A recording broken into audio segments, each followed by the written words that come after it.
Great, thank you, and good afternoon. I'm glad to have everyone here as a part of this voting race, ground zero for Georgia, because we are at ground zero. That's right. And I do want to thank Ms. Barbara Online and everyone, Sharon Hill, for putting this event together for us. Even though we fight the battle, sometimes we don't get to tell the stories about it.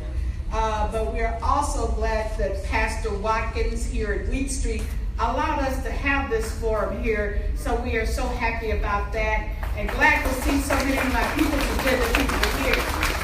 But as Sharon said, it's not only redistricting. As we fought the battle, many of you went down to the Capitol with us to fight HB 515, which was a redistricting bill.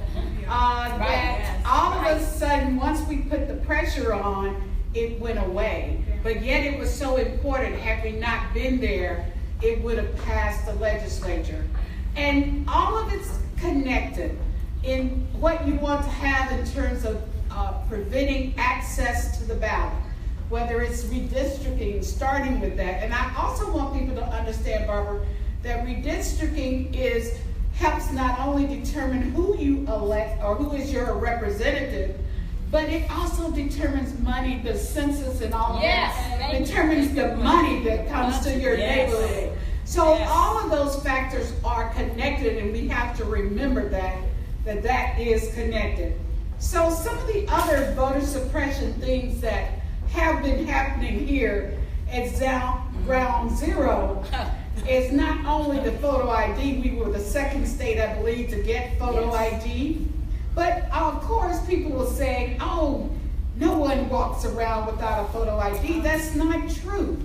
I mean, if you have elderly people who were born in the country, a lot of my descendants of heritage didn't have birth certificates. So the only thing they had was a Bible where they wrote their names in with their date of birth, and that didn't always get translated to a birth certificate at the capital or at the county level. So photo ID, we voted for 200 years here in Georgia without a photo ID, and then they decided to put that there. Why? Because it's a barrier. It was like a poll tax. If you do photo ID, you had to pay for your birth certificate if you didn't have it. You had to pay someone if you lived in rural Georgia to get there. So again, it was just another implementation version of a poll tax. But there are other means of restrictions to the ballot too. If you look at, oh my God, where do I start? We've had so many here in Georgia. But thankfully enough, there have been a lot of organizations that have fought for it and made changes to the laws here. One thing was, if you registered to vote most recently, we found out that if you didn't have a driver's license or you were missing something in your registration process, they put you on a pending list. And if you didn't respond within 30 days, you were kicked off. And that means you had to exactly match your driver's license and your social security number. And it didn't matter if your names were spelled differently. And we do a lot of voter registrations at naturalizations, and people from other countries may write their names a little differently than we do here in America. And so if we sometimes take that information and invert it, well, you got kicked off. And what we found out, there were over 30,000 filing that lawsuit. The Secretary of State decided, well, we can do something a little different administratively. We will allow pending status, and when they come to vote, then they can provide the particular ID or the information that was needed that they got kicked off in the first place. So again, that would have been over 30,000 people who would have been disenfranchised from voting just because they didn't have an exact match. Some people spell their names differently than whoever wrote it on the certificate may have written it. So those people wouldn't have been able to vote for the people of their choice. The other thing is, we have people like in Hancock County. Great, thank you and good afternoon. I'm glad to have everyone here as a part of this voting rights ground zero for Georgia, because we are at ground zero. That's right. And I do want to thank Ms. Barbara Online and everyone, Sharon Hill, for putting this event together for us. Even though we fight the battle, sometimes we don't get to tell the stories about it. But we're also glad that Pastor Watkins here at Wheat Street allowed us to have this forum here. So we are so happy about that and glad to see so many of my people, people here. But as Sharon said, it's not only redistricting. As we fought the battle, many of you went down to the Capitol with us to fight HB 515, which was a redistricting bill. That all of a sudden, once we put the pressure on, it went away. But yet it was so important. Had we not been there, it would have passed the legislature. And all of it's connected in what you want to have in terms of preventing access to the ballot, whether it's redistricting, starting with that. And I also want people to understand, Barbara, that redistricting helps not only determine who you elect or who is your representative, but it also determines money, the census and all of that, determines the money that comes to your neighborhood. So all of those factors are connected, and we have to remember that is connected. So some of the other voter suppression things that have been happening here at ground zero is not only the photo ID. We were the second state, I believe, to get photo ID. But of course, people were saying, oh, no one walks around without a photo ID. That's not true. I mean, if you have elderly people who were born in the country, a lot of my descendants of heritage didn't have birth certificates. So the only thing they had was a Bible where they wrote their names in with their date of birth, and that didn't always get translated to a birth certificate at the capital or at the county level. So photo ID, we voted for 200 years here in Georgia without a photo ID, and then they decided to put that there. Why? Because it's a barrier. It was like a poll tax. If you do photo ID, you had to pay for your birth certificate if you didn't have it. You had to pay someone if you lived in rural Georgia to get there. So again, it was just another implementation version of a poll tax. But there are other means of restrictions to the ballot too. If you look at, oh my God, where do I start? We've had so many here in Georgia. But thankfully enough, there have been a lot of organizations that have fought for it and made changes to the laws here. One thing was, if you registered to vote most recently, we found out that if you didn't have a driver's license or you were missing something in your registration process, they put you on a pending list. And if you didn't respond within 30 days, you were kicked off. And that means you had to exactly match your driver's license and your social security number. And it didn't matter if your names were spelled differently. And we do a lot of voter registrations at naturalizations, and people from other countries may write their names a little differently than we do here in America. And so if we sometimes take that information and invert it, well, you got kicked off. And what we found out, there were 30,000, over 30,000 filing that lawsuit. The Secretary of State decided, well, you know, we can do something a little different administratively. We will allow pending status, and when they come to vote, then they can provide the particular ID or the information that was needed that they got kicked off in the first place.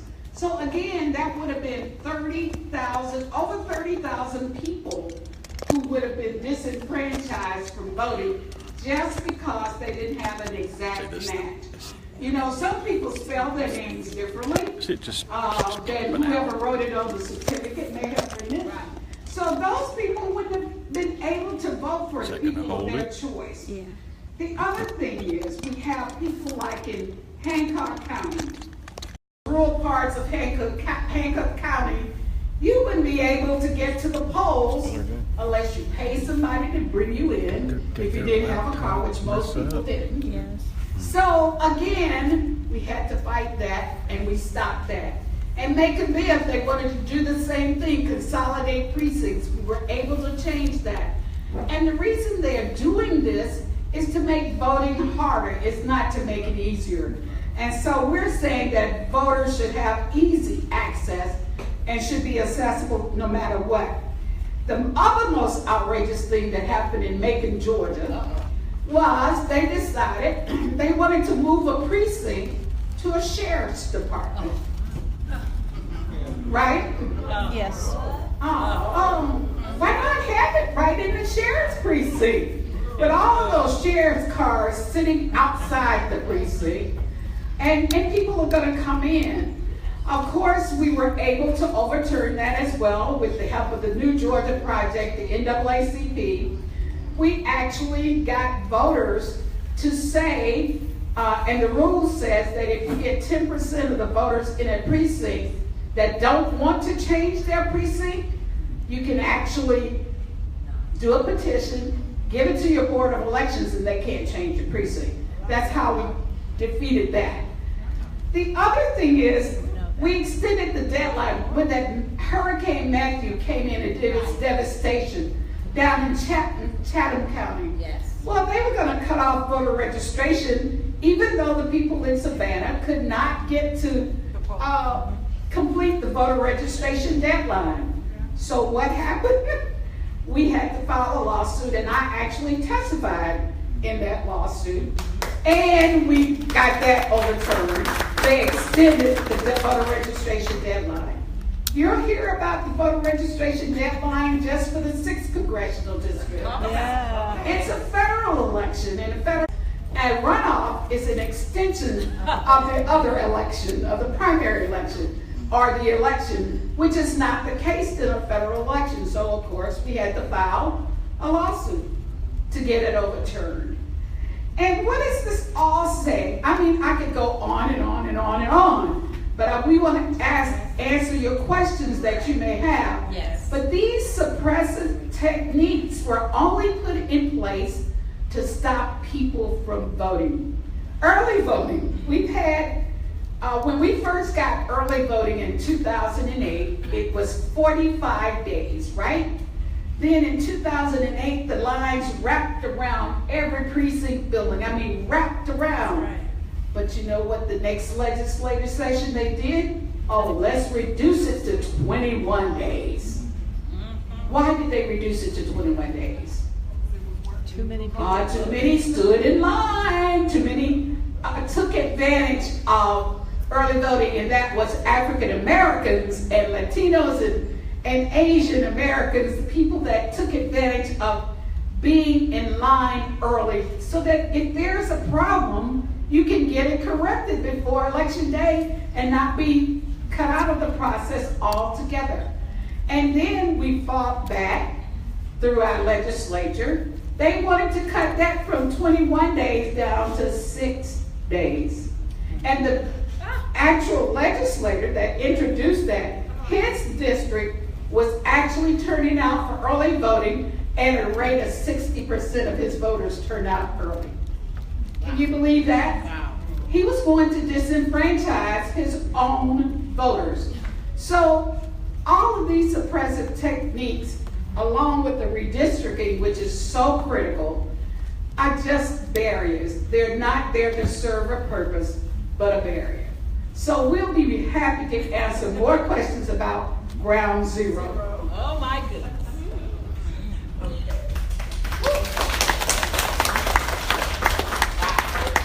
Okay, so I believe that we can, I need to take a breath, my goodness.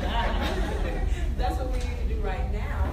And we just need to know if we have any responses or comments, any questions from our social media. What do we have? Nothing so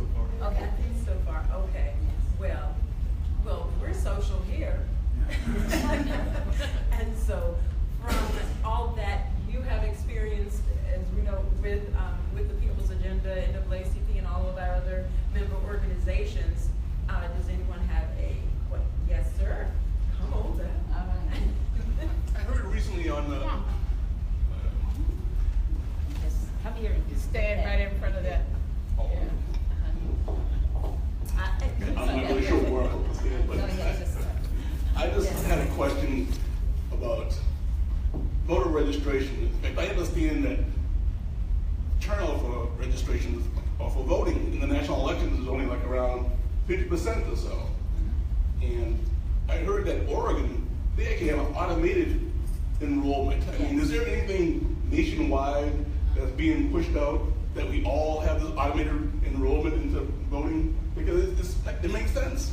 I mean, I understand that certain red states are pushing us to not do that, but I mean, it just makes sense. Okay. You want us to answer this? Okay. First of all, AVR, which is automatic voter registration, is the answer. 90% of all problems that we see when we do election protection are registration problems. And a lot of that is because of the way that we do registration, how we make it so difficult. Automatic voter registration, the state of Oregon, as you pointed out, has AVR, and the studies have shown that in the few years that they've had it, over 200,000 plus new voters have been added to the rolls in the state of Oregon, which is not a big state. Also, what it shows is, what do you think their turnout rate is? Anybody want to guess? 70%. It's right, it's over 70%. It's one of the highest in the country. Which shows something. Everybody says, well, the reason why people don't vote and don't register to vote is because they just don't want to.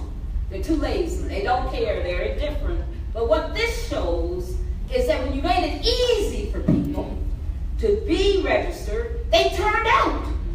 They exercised their franchise. So it is very important. There are many states, I think it's like 25 states, have some form of automatic voter registration pending. It is important for activists in every one of those states, for people, voters in every one of those states, to make their voices heard to their state legislators to push for the passage of automatic voter registration. It would make such a huge difference, and it is, a really preferred form of change. The other one I wanted to mention, there are two others that are really big game changers. One is what's called EDR, Election Day Registration. Where you have Election Day registration, again, the states that have it, they're mostly white states. They're predominantly white states that have it. And their voter turnout is much higher than the national average. Again, that's because a lot of people, they find the voter registration process too hard, or they get turned on by the public debate and want to vote at the last minute. But these states have laws, some states, where they shut off voter registration as early as 35, 45 days before the election. And that makes it hard for people. So when you have same-day registration, or election day registration as it's called, then people are also able to exercise the right to vote. And again, those states have the highest voter turnout. The last reform that we know, and Helen Butler spoke so eloquently about it here in Georgia, is what you call early voting. Do you know that there are 13 states in this country that have no form of early voting? You have to be almost, just severely incapacitated to access any kind of ballot.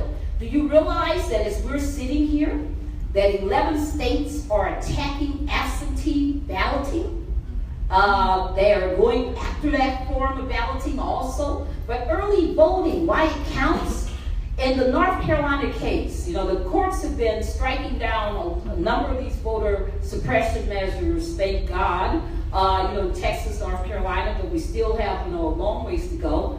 But what the courts have finally taken note of is something that we've known for at least a decade now. And that is that African Americans and Latinos use early voting a lot. In some states, like North Carolina, it was the percentage of African Americans who used early voting of all voters in the state. Over 50% of all African Americans used early voting. In some states, it's 70%. That's why they go after early voting. Because again, it is an attempt to limit the ability of people to vote.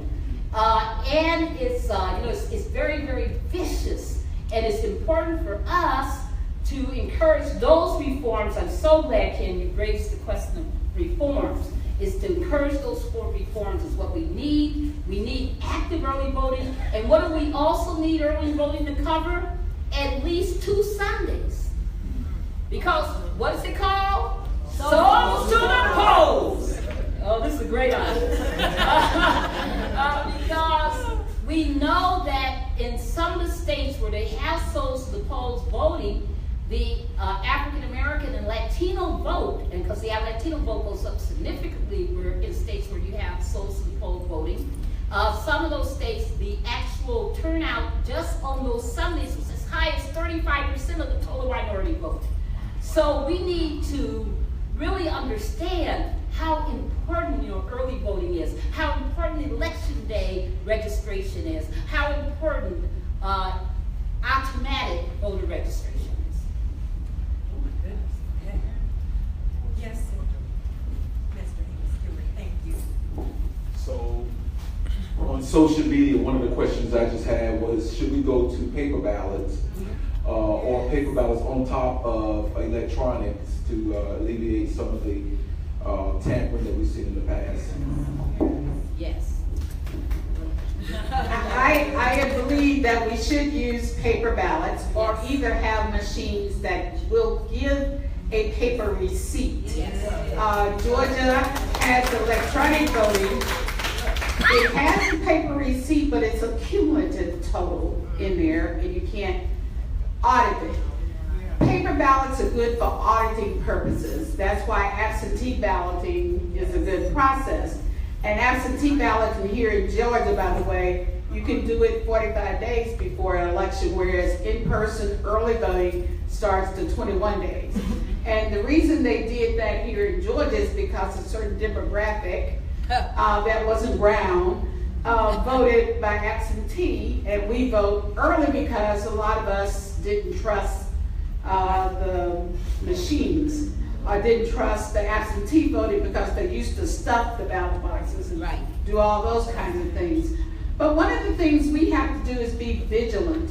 We have to have election protection people to monitor every step of the way. Not just beginning with election day, but beginning with early voting. You can have someone to monitor what happens through the early voting process. Now, Georgia's, if you want to be a monitor inside, a poll watcher inside of the precinct, you have to be appointed by a party.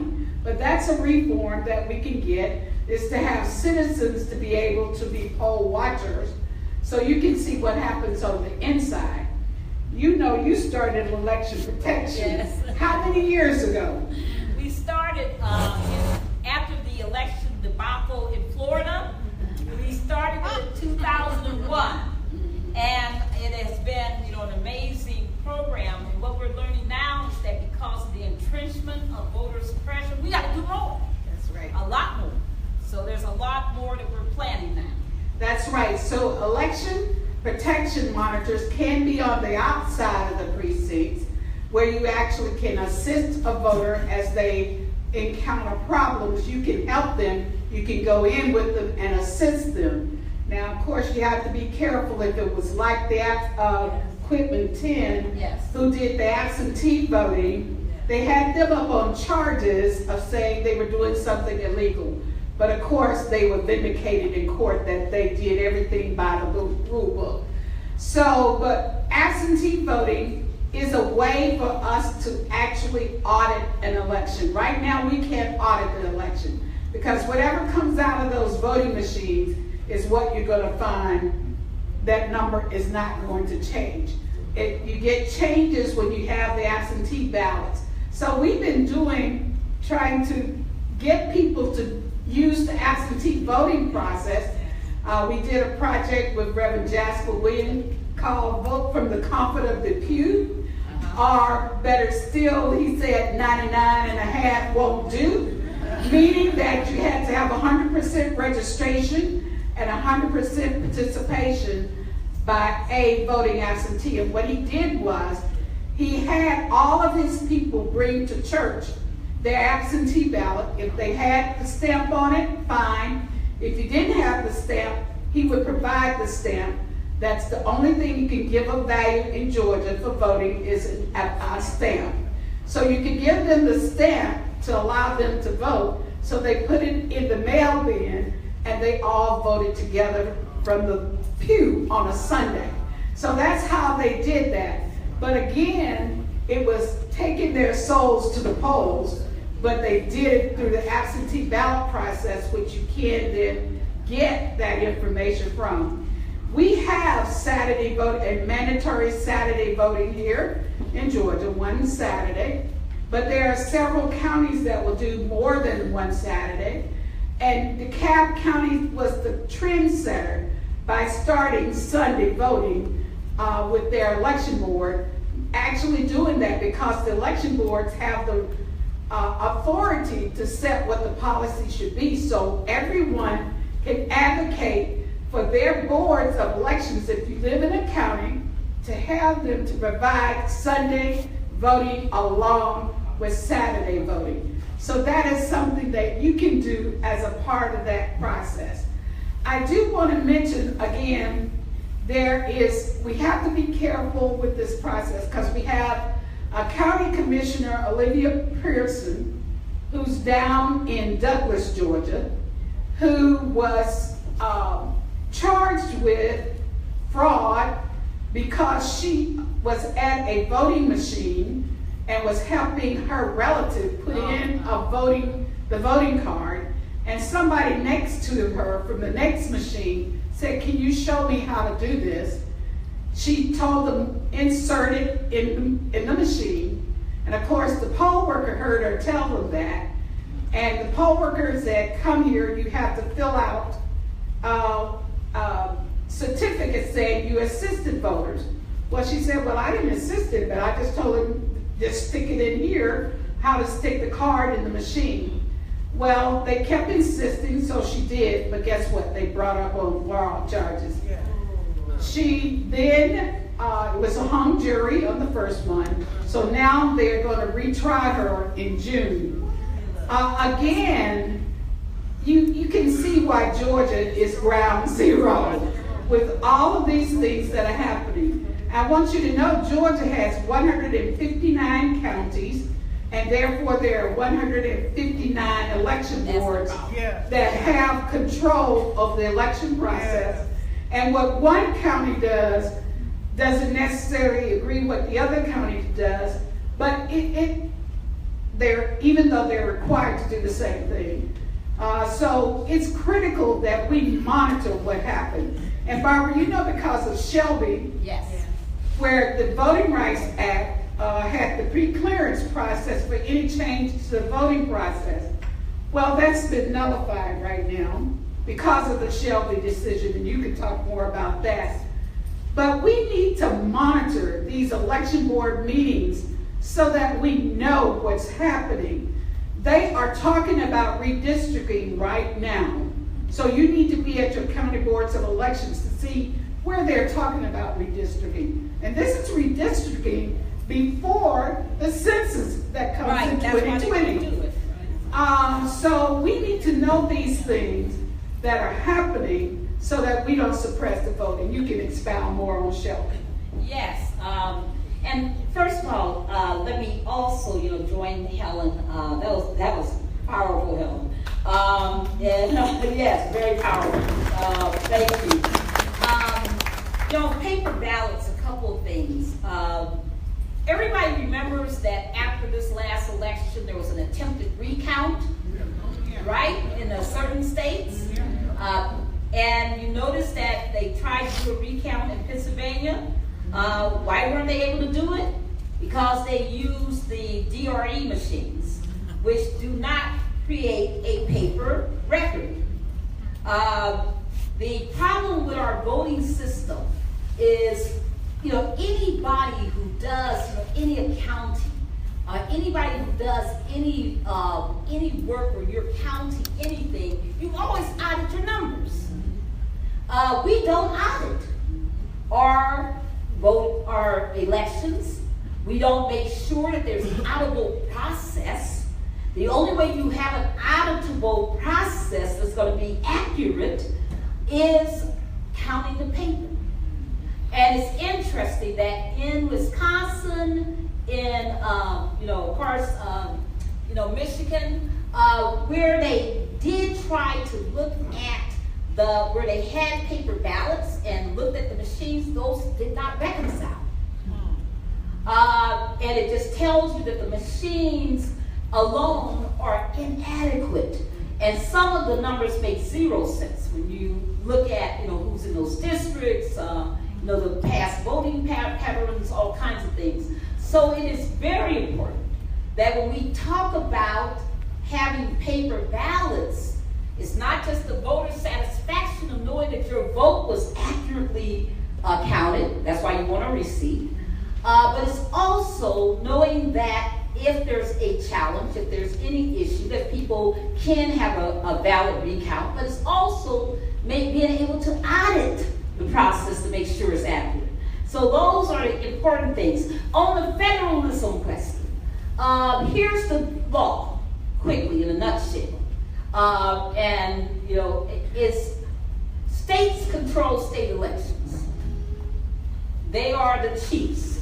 They can't discriminate in voting on the basis of race or any other protected category. But they control the local elections, which means you got thousands of county election boards, local election boards deciding how they run their elections. But the Constitution gives the power to the federal government to determine how federal elections can be conducted. The reality is that the Congress has not done a lot to regulate the federal elections. The last major federal electoral action was HAWA after the 2000 debacle. That was the last, the Help America Vote Act, which didn't do everything it should have done. And some of us thought it was real. Anyway, don't get me started. Old argument. Then you look at the one before then was 1993 with the National Voter Registration Act. So the federal government could do the following if it wanted to. It could mandate standards for making sure that people, for federal elections, for all these congressional elections, Senate elections, presidential elections, they could mandate standards to require what would be powerful, to require that these states stop blocking people who are formerly incarcerated. There's no reason on earth why the federal government could not pass federal legislation. Give Congressman John Conyers credit. Every year he introduces legislation to do that at the federal level. It could be done. But right now we got this patchwork where I can, the case of Johnson versus Florida, where you had a gentleman who had an infraction, who was charged and convicted, who served his sentence in the state of New York, got out of prison, became an exemplary citizen, and worked for years in New York and voted in New York because they had no felon restriction. He moves to Florida, and all of a sudden he can't vote.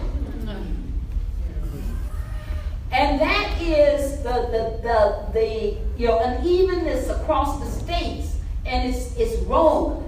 And so that's one area where we really, really, really need federal legislation. But instead, what we know they want to do is come up with national voter suppression. Yes. So so it's a double-edged sword, but it's very troubling. But I just wanted to to answer that question about what can the federal government do, how do you bring in all of this disparate treatment across all these various states? Those are the possibilities, but you need a good Congress. And how do we get a good Congress? We vote. All right. Okay. And any more questions? One. Okay. My folk very smart on my page.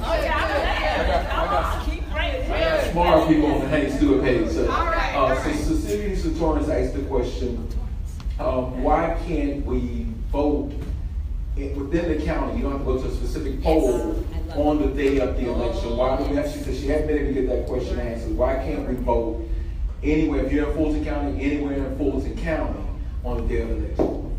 Well, I do want to say thank you, Cecilia, for asking that question. I do want to let you know that legislation has been introduced by Representative Roger Bruce to have vote centers whereby you can vote anywhere in the county, no matter where you are. You don't have to be at a particular precinct, but you can vote anywhere and it will count. Now, we have the technology to do that, but we have to also make sure that there's enough vote centers that will cover the territory, because vote centers can sometimes be restricted, like precinct consolidation can be. But if we have enough vote centers so that no matter where you are in the county, you can be able to vote. That was introduced by Representative Roger Bruce. Didn't get a hearing in the legislature, but people can put pressure on your legislators by writing, calling, visiting. Go tell them, this is what I want, this is what is important, this is what democracy means, and we want to make sure we have full access. But that is available if we fight for it. Yeah. And let me go on top of that one.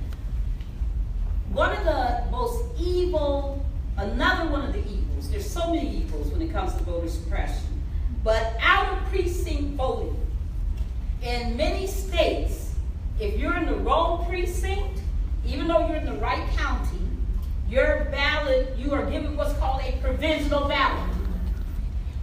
And if you were in the wrong precinct, in the correct county, that ballot, they'll give you a I voted sticker, and you'll walk out of there all proud and never realize that your ballot is not counted.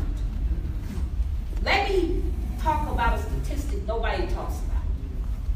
In 2016, the African American vote decreased from 2012 by 11%.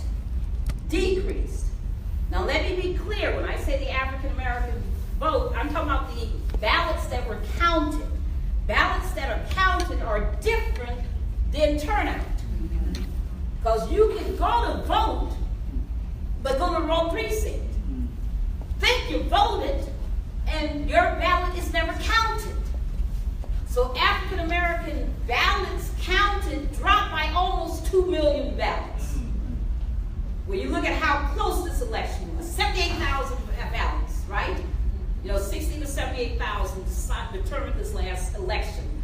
We lost 2 million black ballots from either this kind of spoilage, for out of precinct, voting for in Detroit. What was the number? Does anybody remember? Of the quote uncountable ballots that they quote could not count? 75,000. Let's be very clear that these are the, this is the statistic that dominates my thinking, is that that's the number that has to change. The projections by every political scientist, no matter where they were, was that the African American vote in 2016 should have increased by 6%. Instead, it decreased by 11%. Everybody says, oh, that's because they didn't turn out, they didn't like Hillary. No, because a lot of people voted, but their ballots weren't counted. They weren't credited. So I want to make sure that people understand that out of precinct voting is one of the dangers that result in that, but also on election day, we ran a command center, the Transformative Justice Command Center, and we noticed the following, that on election day, we got complaints from over 13 cities where there were incredibly ugly long lines. And every single complaint was in a minority neighborhood, or a neighborhood, a few where students were voting, because they hate students, they're too liberal. Anyway, so it was fascinating to notice that the long line problem has become totally racialized in 2016, and we're waiting for more data, but that's what it's telling us. Okay. Thank you. How you all doing today? All right. My name is Terrence Price, I'm the president of the Black Law Students Association of Leonardtown Marshall. Yes. I wanted my question for you all and for anyone is, what are some things that my organization or other organizations around here, around Georgia, that can do to kind of get that word spread around redistricting and things like that? Because I think one of the major issues is that the African American community doesn't know about redistricting and things of that nature. So with us being students and not quite attorneys yet, we're kind of the liaisons between the law and the community. I'm trying to think, what are some of the things that we can put in place, especially this upcoming year, that can kind of change that? So. Well, I can tell you now, you can join the People's Agenda with us. Simple. There's a table, there's about 30 organizations that come together to work on civic engagement activities. And so we do voter registration, we do voter education, we do mobilization, but we also do election protection, and we'll do get out the vote. A lot of people in here volunteer for one of those activities, or all of them. I have some great volunteers. But also as law students, we already have begun our discussion about the census. We have to look at prison gerrymandering. Yes. We have to look at, Yes. The census guy got fired, I believe, or No, he left. resigned. He resigned. He resigned. They took all his money away. Right. And it was going to be more electronic this time. So that means that we as community groups have to pick up the pieces to ensure that everybody gets counted, and that also that we begin to draw our own maps. Yes. We can't wait on Good point.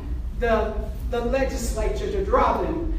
We had Elena Parrott and one other legislator introduce an independent commission for redistricting. It got a hearing, but it didn't go anywhere. Again, it's got to be you that are out there to put the pressure on. We need law students to help us in the legislative fight, but also on the ground to help educate what redistricting means, not only in terms of who gets to represent us, but I always connect the money goes with that. How much money comes to your neighborhood is determined by that census number. So we all have to be engaged in that process. So we love to work with the law students anytime to deal with that. So anytime you can be with us on that, we certainly would appreciate it. One little statistic, you all get ready for your questions. I want you to know in Georgia, there were African American voters who registered to vote but didn't show up to vote. There were 400,000 of us, African Americans alone, who registered to vote but never showed up at the precinct.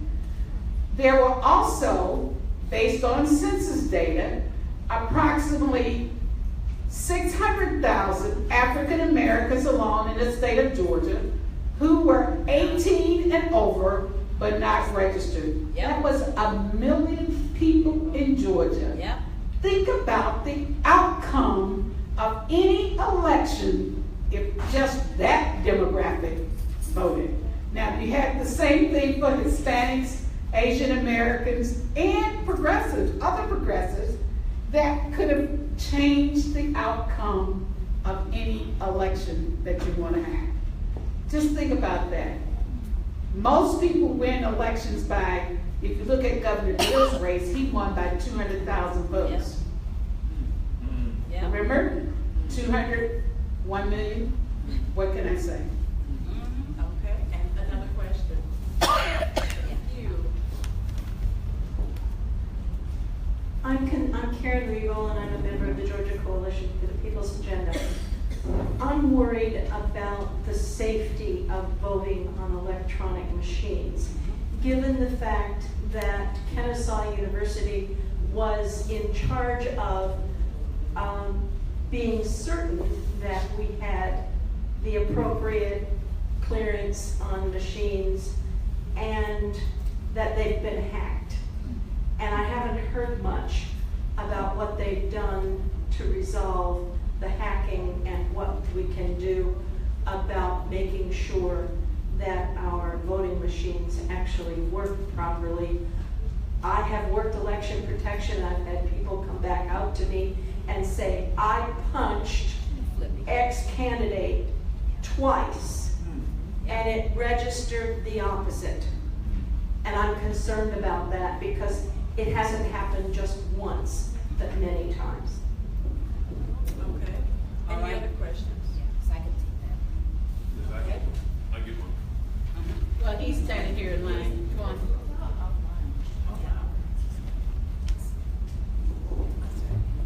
My name's John Michael. I'm a member of this fine organization, the People's Agenda, and I first voted in '84, All right.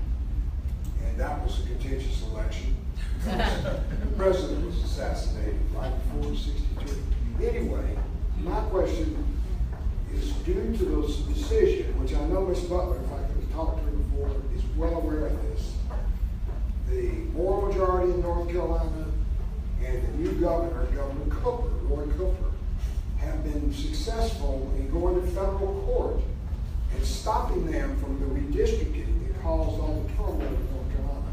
I thought the people here would like to know, can we do this here with all the skullduggery, gerrymandering, and redistricting that the man, Brian Kemp, who is going to run for governor, he's been doing that since he was there. It's that simple. This is not a partisan view.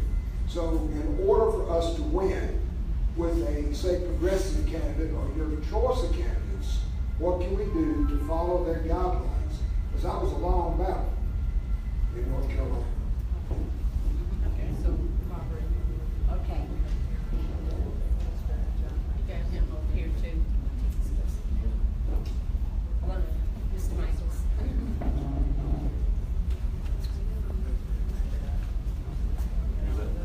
Yes, it's you.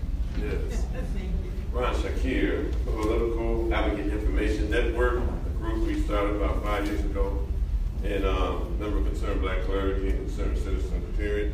Have a program on People TV on Mondays and Thursdays. My question and concern, especially after hearing the lawyer ask this question, have we started to measure any impact of lost voting because of community disruptions or gentrification? When we see in population and communities shrinking in schools and just the institutions and where African American housing have been, what is the measurement and how do we start to identify gentrification as a serious impact on black representation or to be able to have representative government? And I believe. Excuse me. Right. Excuse me. Well, the big thing I want, and I connected this with the attorneys, there's fear in the community, and I don't think it's a good conversation, but it definitely is not a conversation that should allow fear, intimidation, or anxiety. One part of gentrification that I hear people speaking of, that citizens will not be able to stay in their community. We should not allow that to float. And for sure, the legal community should address that. Just because somebody built a house and put a swimming pool on top of the roof and a bowling alley on the first floor should not dictate the value of my responsibility in correlation with my income and my square footage. So I would think that would be a courageous stand of investigation that the law department should challenge immediately. To allow the fact that we can relax a little bit and no one can knock on our door and tell us that we're not going to be able to live in this community much longer. Okay. We have two more questions. Okay. Just so that you know. Awesome. Barbara Arnwine Yes. has to depart from us in order to make her flight. And so we had set that for like around 6:20, okay? And we're going to, yes, it's 6 now. So we do want to, of course, just glean more from her. And are there any more questions? I know I have those two over here. Okay. Okay. So let us do that, and then I would say glean from her, and then we will need to, yes, say goodbye to her for now. Come on, Dr. Bass. Thank you. My name is Babson Avancho, and I'm with the People's Agenda as well. My question is, number one, how can we promote democracy abroad when democracy process in America stinks? That's the wrong question. And I'm very furious and very mad, and it should be too. And I also teach at a college, and most of my students after a lecture, when you ask them, why did you vote? They say, we don't believe in the process. We don't have confidence in it. Why should I waste my time? My vote doesn't count. So how do we guarantee our young folks to get involved in the process and make sure that they're part of that American dream? That's my question.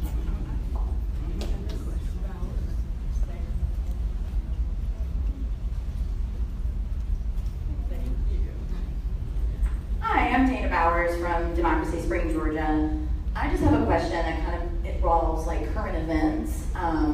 So what is it, the presidential Elections Integrity Commission. Yeah, that one. Yes. The Elections Integrity Commission. Chris Colvin.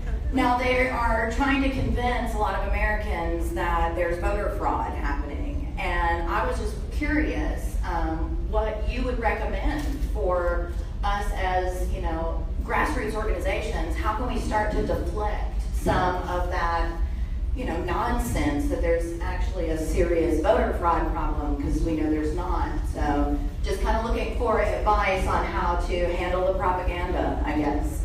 Okay. Hey, Pat, one up there. Okay, go ahead. I'm quick. Good afternoon, everybody. I am Triana with the Democracy Springs and National Women's Political Caucus. Ms. Barbara has become my big sister. But first and foremost, I want to thank her for coming all the way down here to Georgia and being with us. I'll be back. Yes. So thank you so much. This has been very enlightening and informative and educational. And then also, my quick question is, how do you feel about the national popular vote versus the way the electoral college? Okay.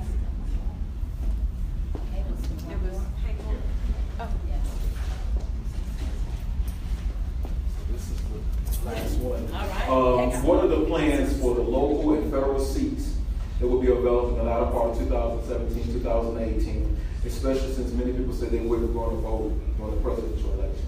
So what should we be doing to mobilize and galvanize? Okay. All right. Thank you, Dr. Spence Lewis. I'm the chair of the Wheat Street Task Force residents. We live in a historic district, and we at Wheat Street have been very much involved in voter registration and in organizing attendance in general. And the concern is that this area has become degraded. The examples of the graffiti, if you even look at this historic church on the hill, you have graffiti all around the parking lot and other areas. If you're going to ask people to vote, and your area is not an example, something that you point out, how can this be facilitated? perhaps you can advance that with regard to historic districts and so on. Okay, so mobilization, Well, there's a lot. activism, EIC, the Election Integrity Commission, for all that needs to occur. Machine. A couple of things really quickly. One thing that the Transformative Justice Coalition is working on, and that is we believe there's an urgent need nationwide, but specifically in states where we see the African American Latino vote under attack, for a new SNCC formation. A new what? SNCC, Student Nonviolent Coordinating Committee. And so we have formed a partnership with the National Black Law Students Association to begin to broaden a program we've been working on called Millennial Votes Matters, and it's totally focused on getting young people to become voting rights champions and to go into communities and embed themselves in communities for change.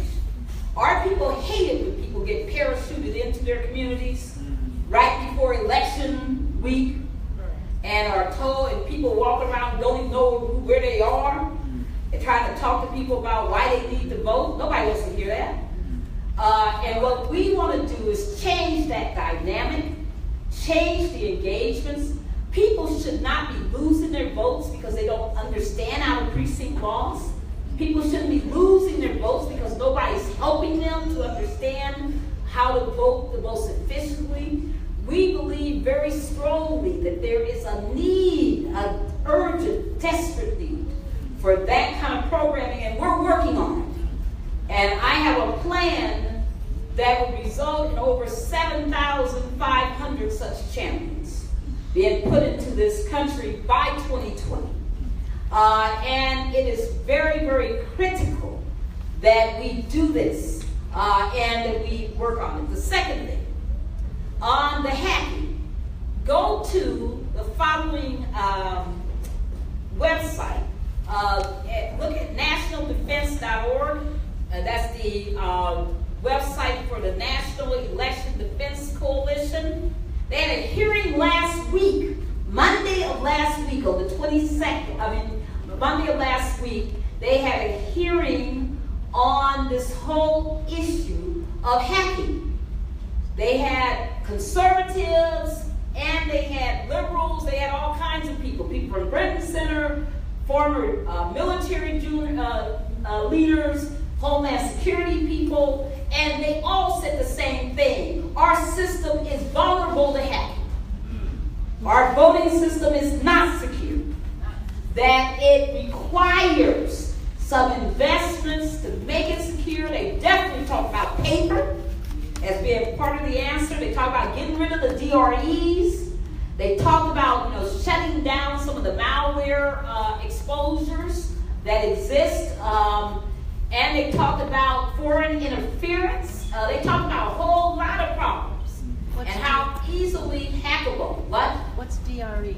It's direct recording equipment. Thank you. And basically it doesn't produce any paper. And it's all machine counting. And they talked about how we could they had a lot of recommendations for how to fix it. I really, really urge you to go and to watch that hearing. It was about an hour and a half.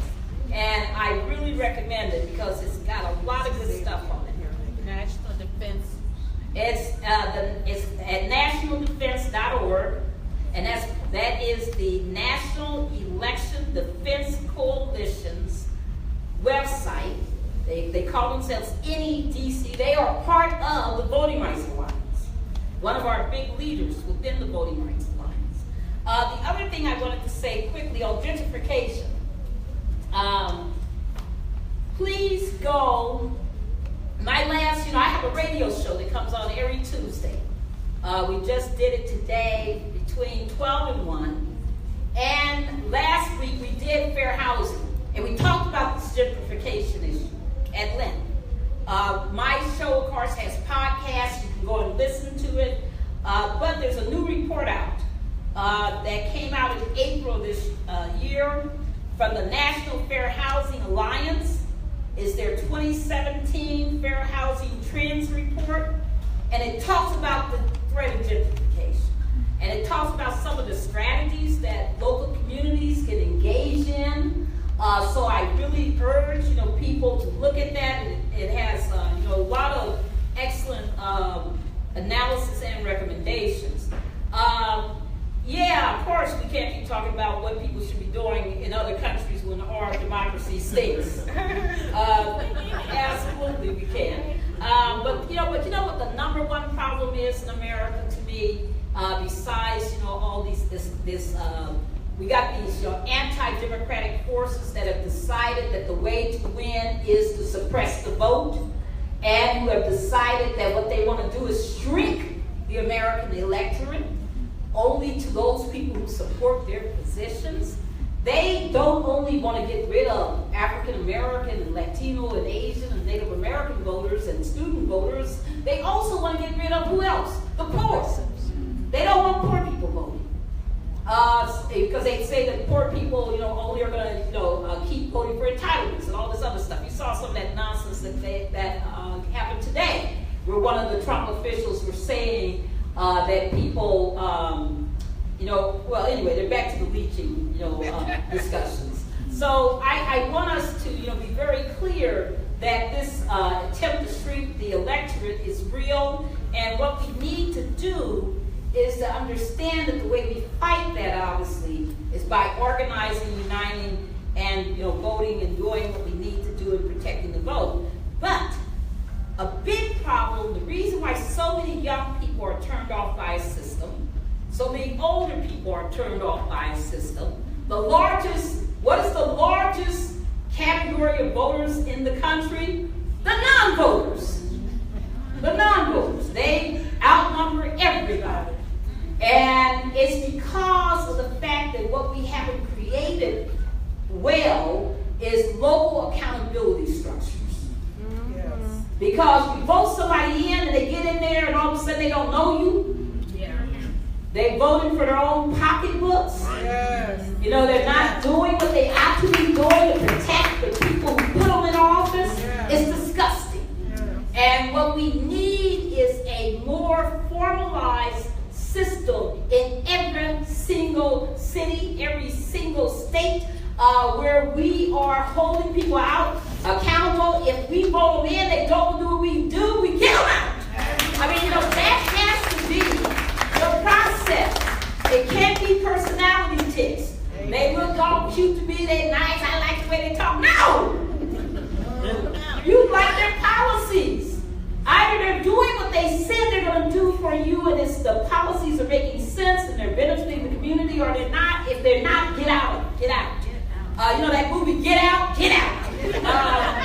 So I think that's so critical, because people say, I hate voting, I think it's all a scam, it's all crazy. And then I say, well, wait a minute, who, you hate the fact that they're killing, black people right and left. Yeah. Police are killing folks, and you're mad about it. Black Lives Matters. Well, let's be very clear. Who controls the police? We do. Who controls the police? So if we're not going to the city council and saying, tear up that darn contract, don't vote it in again, then, because everything the police do is controlled by the contracts that your city councils vote on, and county commissions vote on. So we need to be very clear that if we're not showing up every week at the city council meetings and on them like white on rice about being accountable to us, then that's what we're losing. If we don't do the same at the state legislature level, until we build those accountability structures, until we understand it's not just about the day we vote, it's about all those other days holding people accountable, then our democracy is not really what it ought to be. And the very last thing I want to say is, I really believe, as you can tell, very strongly in a couple things. Get rid of the Electoral College, absolutely. I support that. On the this Commission? I have one answer for it. Voter fraud. They quote, voter fraud, whatever they call it. This anyway, it's a voter suppression commission, let's be honest. Chris Kobach, he's a nativist. He is a white supremacist. He created Crosscheck, which you'll hear a lot about from Greg Palast and many others. Best money democracy can't buy. All of these problems. I just think that what we got to do with that is every single congressperson, we should be in their face saying one word: defund it. Yes. It can't function if it doesn't have any money. Amen. Right. Amen. Defund it. Don't give it any money. Don't fund it. Don't fund it. Just ignore that stupid, recommendation. I mean, he can pass all the EOs he wants to, but if he doesn't have money, he can't do anything. That's it. Thank you. I love you. I will be back. My sister Ellen, my sister Sharon, we are about change. The Voting Rights Alliance says join us, be part of us. We are all working here. We got a fight on our hands. There is no war without my sister here, with our being aligned and our having, a really powerful, partnership. But it's very, very, very important for us to say to every person we know, you got power. We got to teach, we got to help people unleash their power. To see it, realize it, mature it, educate people into it, give people the tools, the information and the resources to be powerful, to actually leverage their power. Let's do that. Because that's where the change will come from. That's how the change is going to happen. I am, honored and, blessed to have the ability to be alive in these times to wage this war. So let's do it. Thank you so much.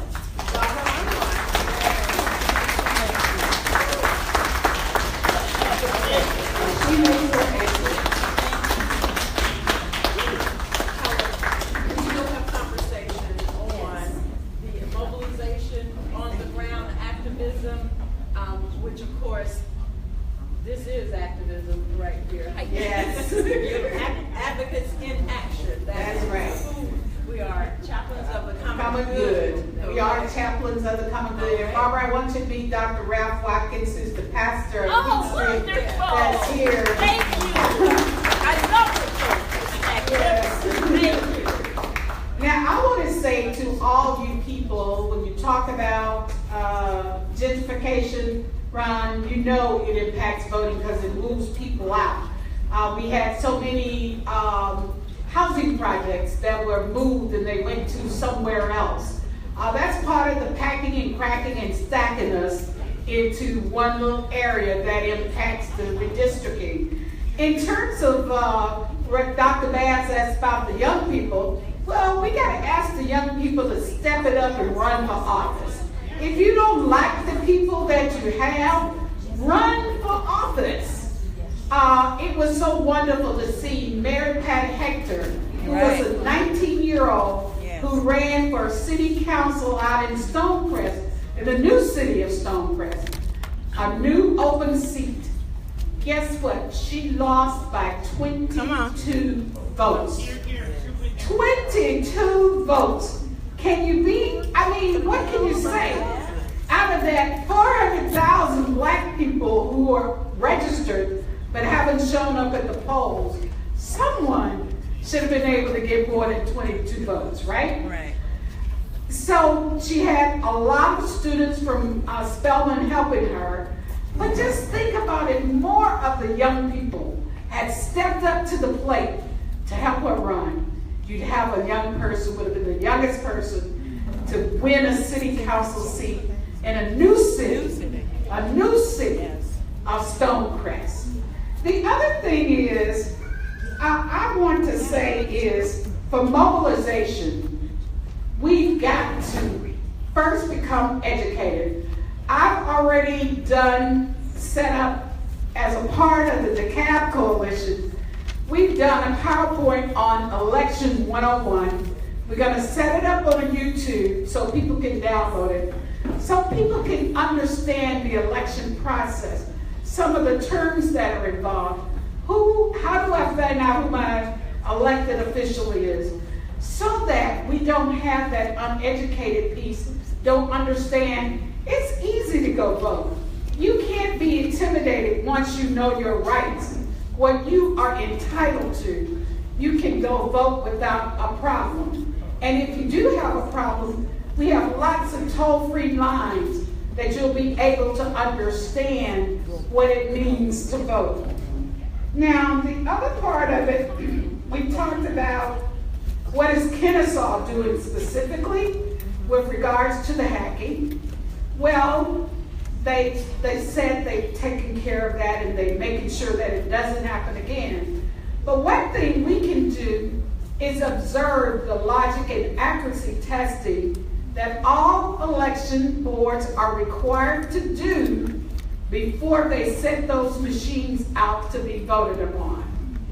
Now, when some people came up and said that people touched the screen and their name flipped, it's because they're not calibrated. Right. Those machines have to be calibrated before every election. Some officials do not do it correctly.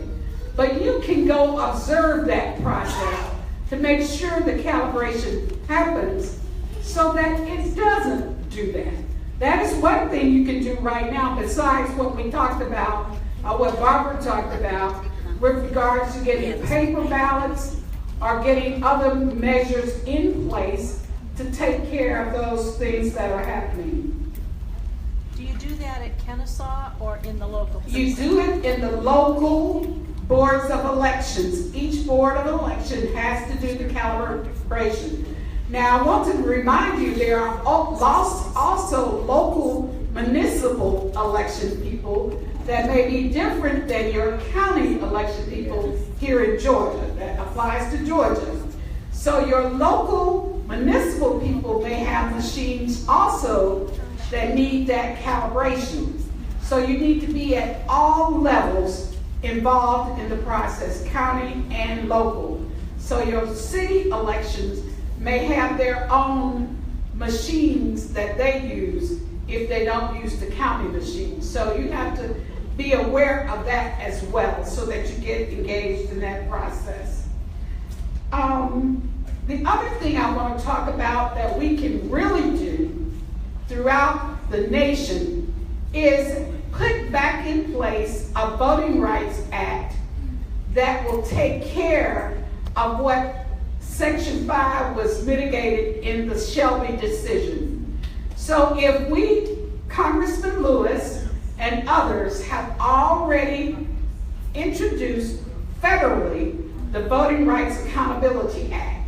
So if you go and ask your congressional people, please support that, please pass that bill, then we can get some protections in place to make sure that things don't happen. I know. What's the name of it again? The Voting Rights Accountability Act.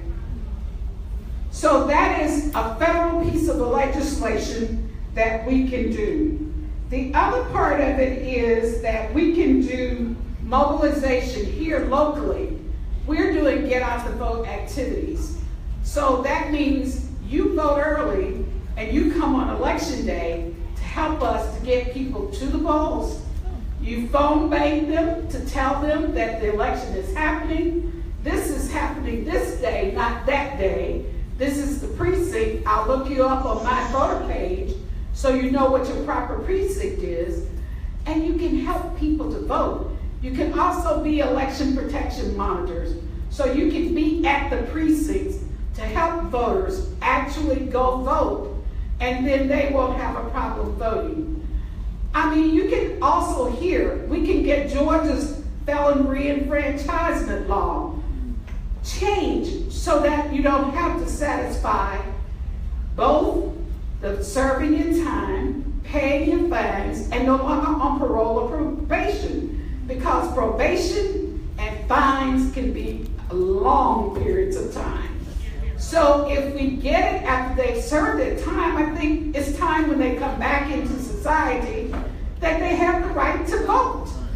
Now, we aren't as bad as some states, because some states say you have to get a governor's pardon or things like that, or that you can't ever. But we can change Georgia's laws if we do that. So those are some of the kinds of reforms that we can get done right here.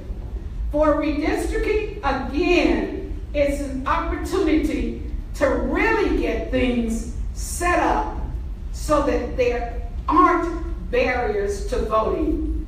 We talked about independent redistricting commission. We talked about election day registration. We talked about automatic voter registration. Did you know that Georgia really has automatic voter registration? Did you know that? You didn't know that, did you? No. Because it happened and no one told you that. What the Secretary of State has done, well, the Department of Driver Services has done, is they changed their process. It used to be when you went in to get your driver's license, you had to opt in. You had to say, I want to register to vote. They changed it now to comply with the law, which has been in place. They now are saying you have to opt out. So everybody that gets a new driver's license is automatically registered to vote. But you didn't know that. That's under the radar. But those are things we wanted you to know about. I'm so glad to have been joined here by Dr. Francis Johnson, President of the Georgia Conference of the NAACP.